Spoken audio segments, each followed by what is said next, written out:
तो यहाँ पर इस क्वेश्चन को ध्यान से समझना। इन्होंने क्या कहा है कि let the triangle PQR be the image of the triangle with vertices 1,3, 3,1 and 2,4। इसका क्या मतलब है?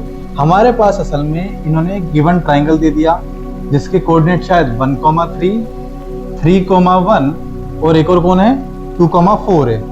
फिर इनका कहना है कि ये एक लाइन है x + 2y = 2। वो लाइन शायद इस तरह से जाएगी। इसकी इमेज अगर मैं बनाता हूँ, मतलब अगर ये लाइन जो है, ये लाइन क्या है x + 2y = 2। इस लाइन के अबाउट अगर इसकी मैं इमेज बनाता हूँ तो शायद वो इमेज कुछ इस तरीके से दिखेगी क्या, है ना। मान लेते कौन है PQR। तो ये जो गिवन पॉइंट्स है उसकी इमेज कौन है PQR।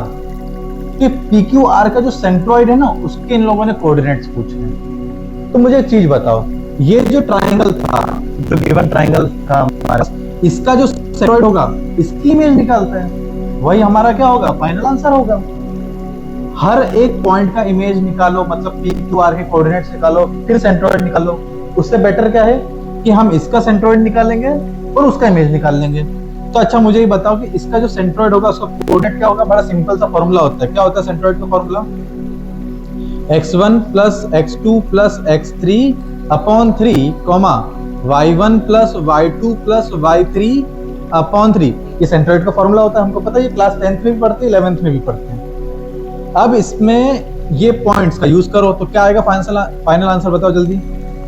क्या है x कोऑर्डिनेट 1 + 3 + 2 / 3, y के कोऑर्डिनेट्स बताओ 3 + 1 + 4 / 3। तो कितना हो गया ये 6 / 3, और ये कितना हो गया 8 / 3। तो ये कितना हो गया 2, 8 / 3। तो ये जो ट्राइंगल हमें गिवन है, जिसके कोऑर्डिनेट्स गिवन है, उसका सेंट्रॉइड हमें क्या मिल गया 2, 8 / 3। बस ये जो 2, 8 / 3 मुझे मिला है, मैं इसकी इमेज निकाल लूंगा, तो वही मेरा क्या होगा फाइनल आंसर होगा।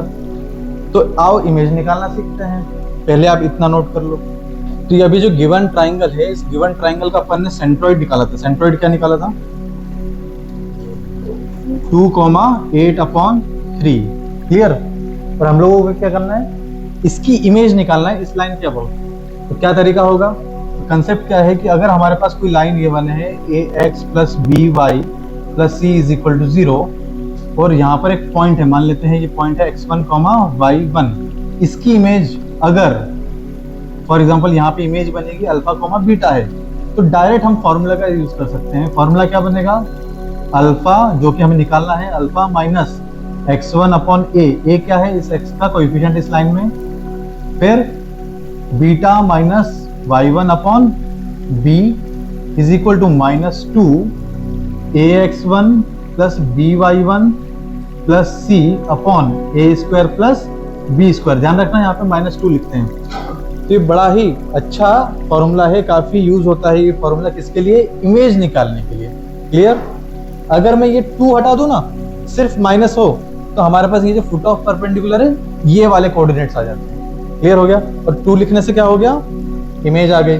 तो इस फॉर्मूले का अपन यहाँ यूज करते हैं। तो हमारे पास जो गिवन लाइन है वो क्या लाइन गिवन है, x + 2y - 2 = 0। तो फाइनली हमारे पास पता है हमको कि ये फॉर्मूले का हमें इस्तेमाल करना है। यहाँ पे x1 और ये क्या है हमारा y1। अपन लोग अल्फा और बीटा निकालते हैं। अल्फा बीटा हमारा क्या है PQR का सेंट्रॉइड है। ठीक है।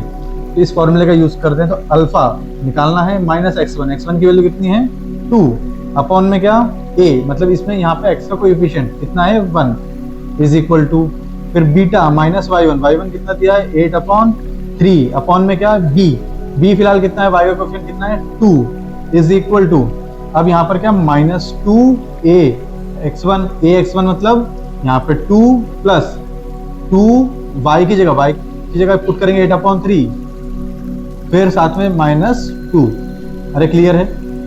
अपॉन में क्या आएगा a² मतलब 1 और b² मतलब 2 का स्क्वायर, मतलब यहाँ पे भी आ गया 4। अब यहाँ पे ये -2 और ये 2 कैंसिल हो जाएगा। तो 8 × 2 16, 16 × 2 -32 अपॉन ये डिवाइड में 3 बचा है और यहाँ पे ये 5, टोटल यहाँ पे कितना हो गया 15।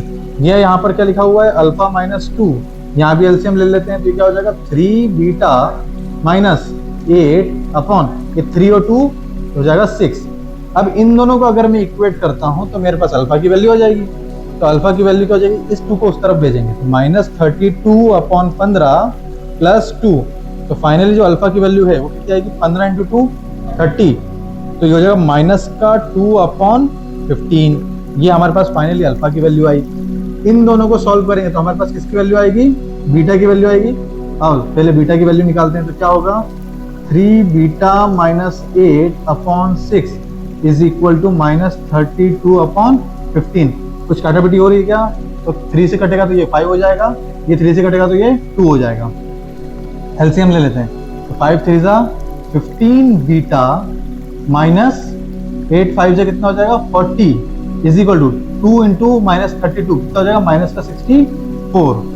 तो फाइनली यहाँ से जो बीटा की वैल्यू आ रही है वो कितनी आ रही है, माइनस का 24 अपॉन में क्या 15। ये हमारे पास बीटा की भी वैल्यू आ गई। क्लियर।